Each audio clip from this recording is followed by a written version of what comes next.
আসসালামু আলাইকুম everyone, welcome back to my channel. নতুন আরও একটা রেসিপি নিয়ে আপনাদের মাঝে হাজির হয়েছি। আমার আজকের পর্বে থাকছে ডাল দিয়ে পেঁয়াজু বা পাকোড়া তৈরি। রেসিপিটা খুবই সিম্পল, বাট খেতে কিন্তু অসাধারণ লাগে। আর খুব সহজে আমরা রেসিপিটা বাসা তৈরি করে নিতে পারবো। তা চলুন দেরি না করে মূল রেসিপি শুরু করে দিই। তো রেসিপিটা তৈরি করতে লাগবে আমাদের ডাল। তা আমি এখানে 3 ধরনের ডাল নিয়েছি। এখানে নিয়েছি বুটের ডাল, মুগের ডাল আর মসুরের ডাল। আপনারা আপনাদের এখানে পছন্দ মতো যে কোনো ডাল দিয়ে তৈরি করতে পারবেন। তো আমি ডালগুলোকে সুন্দর মতো ধুয়ে 3 ঘন্টার মতো ভিজিয়ে রেখেছিলাম। এখন ডালগুলো বাটার পালা। তা আমি এখন ব্লেন্ডারের জারে উঠিয়ে নিচ্ছি। তো ব্লেন্ডারের জারে নিয়ে আমি একটু আদা ভাঙা করে বা দানা দানা ভাব করে ডালগুলোকে বেটে নেব। আপনারা এই কাজটি কিন্তু শিলপাটাতেও করে নিতে পারেন। তো ডালগুলো খুব মিহি করে বাটা যাবে না, তাহলে কিন্তু এই বড়াটা বা পাকোড়াটা মচমচে হবে না। তো মচমচে করতে হলে অবশ্যই ডালগুলোকে একটু দানা দানা ভাব করে বেটে নিতে হবে। তো আমি ডালগুলো আদা ভাঙা করে বা একটু দানা দানা ভাব করে বেটে নিয়েছি। এখন এখান থেকে কিছুটা ডাল আমি উঠিয়ে রাখবো, কারণ এতগুলা ডাল দিয়ে পেঁয়াজু বানালে কিন্তু অনেকগুলাই হবে। তো অত তো খেয়ে ফেরা যাবে না, আর বানিয়ে রাখলে তো সেটা খেতেও ভালো লাগবে না। তা আমি এখান থেকে যতটুকু লাগবে ততটুকু আমি নিব, আর বাকিটা উঠিয়ে রাখবো আগামী দিনে করার জন্য। তো এখন দিয়ে দিলাম 1 কাপ পরিমাণ পেঁয়াজ কুচি। আর এই রেসিপিতে কিন্তু পেঁয়াজের পরিমাণটা একটু বেশি লাগবে। আর দিয়ে দিলাম আমি আমার স্বাদ মতো কাঁচামরিচ কুচি। ঝালটা যে যেমন খেতে পছন্দ করেন দিয়ে নেবেন। আর দিয়ে দিলাম 1 চামচ পরিমাণ আদা রসুন বাটা, দিয়ে দিলাম গোটা জিরা, স্বাদ মতো লবণ, আর দিয়ে দিছি হলুদ গুঁড়া। এখন দিয়ে দিলাম আমি 2 টেবিল চামচ পরিমাণ চাউলের গুঁড়া। এই চাউলের গুঁড়াটা দিলে কিন্তু এই বড়াটা বা পাকোড়াটা আরও বেশি মচমচে হবে।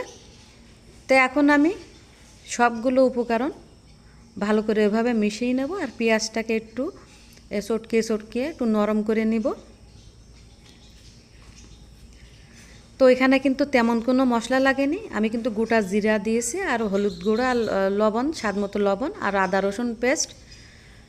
তো এখানে আপনারা ধনিয়া পাতা থাকলেও দিতে পারেন, সেক্ষেত্রে আরও বেশি টেস্টি হবে। তা আমার কাছে যেহেতু নাই সেহেতু আমি দিতে পারলাম না। আপনাদের কাছে থাকলে দিয়ে নেবেন। আবার অনেকে আছেন কিন্তু ধনিয়া পাতাটা খেতে পছন্দ করেন না, তারা বাদ দিবেন। আর গোটা জিরাটা দিয়েছি, এতে করে কিন্তু সুন্দর একটা গন্ধ বেরোবে। তাই তো এরকম পেঁয়াজের শেপ করে নিব। তো এখন পেঁয়াজ বা পাকোড়াটা ভাজার জন্য বা ডালের বড়াটা ভাজার জন্য চুলায় চলে আসলাম।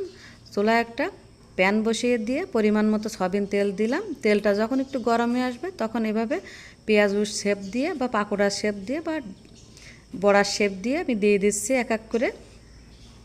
তবে একবারে কিন্তু বেশি দেয়া যাবে না, একটু ফাঁকা ফাঁকা থাকবে সেভাবে দিতে হবে। তাহলে কি হবে, নাড়তে সুবিধা হবে বা উল্টে দিতে সুবিধা হবে, আর পেঁয়াজগুলো কিন্তু ভাঙবে না।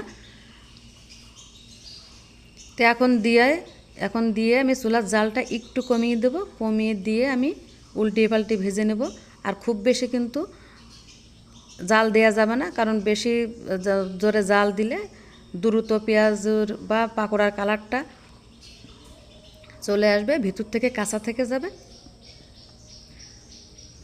তো আমরা পেঁয়াজু বা পাকোড়া বা বড়াগুলো দিয়ে আমি জালটা কমিয়ে দিয়ে মিডিয়াম টু লো হিটে অল্প জালে এপাশ ওপাশ উল্টে পাল্টে ভেজে নিব। এতে করে পেঁয়াজের 2 পাশটা কিন্তু সুন্দরভাবে কুক হবে।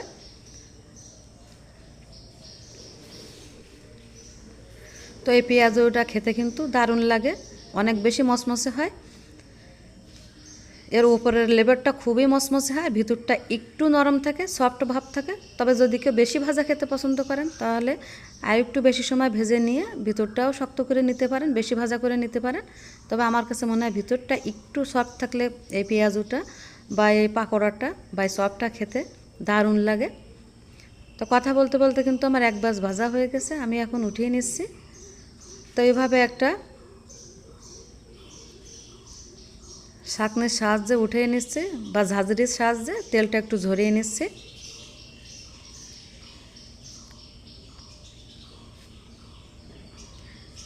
তো এই পেঁয়াজটা কিন্তু গরম গরম খেতে দারুণ লাগে, অসাধারণ লাগে। তো আমি আরও একবার দিয়ে দিচ্ছি। আর বেশি মচমচে করতে হলে পেঁয়াজগুলোকে একটু বেশি পাতলা করে দিতে হবে। আর যদি একটু ভিতর সাইডটা নরম খেতে পছন্দ করেন তাহলে একটু মোটা করে দিতে হবে, তাহলে ভিতরটা একটু নরম থাকবে।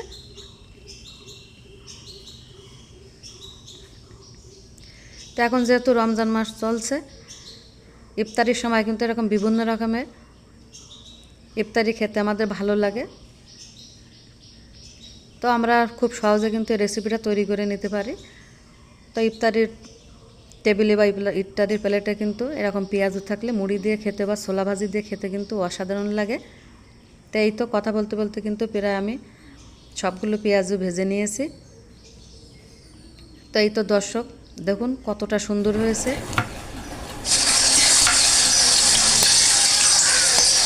তাই তো দেখুন কতটা মচমচ হয়েছে, দেখছেন? তো আশা করছি আমার আজকের রেসিপিটা আপনাদের ভালো লেগেছে। আর ভালো লাগলে একটা লাইক দেবেন, আর খুব বেশি ভালো লেগে থাকলে আমার চ্যানেলটিকে অবশ্যই সাবস্ক্রাইব করে নেবেন। আর যারা অলরেডি সাবস্ক্রাইব করে নিয়েছেন তাদেরকে অসংখ্য ধন্যবাদ। তো দেখছেন দর্শক, ভিতর সাইডটা আমি একটু সফট রাখছি, কারণ আমার কাছে এটাই ভালো লাগে। তো আশা করছি আমার আজকের রেসিপিটা আপনাদের ভালো লেগেছে। আর ভালো লাগলে অবশ্যই লাইক কমেন্ট শেয়ার করবেন। তো সকলে ভালো থাকবেন, সুন্দর থাকবেন। আজকের মতো এখানে ভিডিওটি শেষ করছি। আল্লাহ।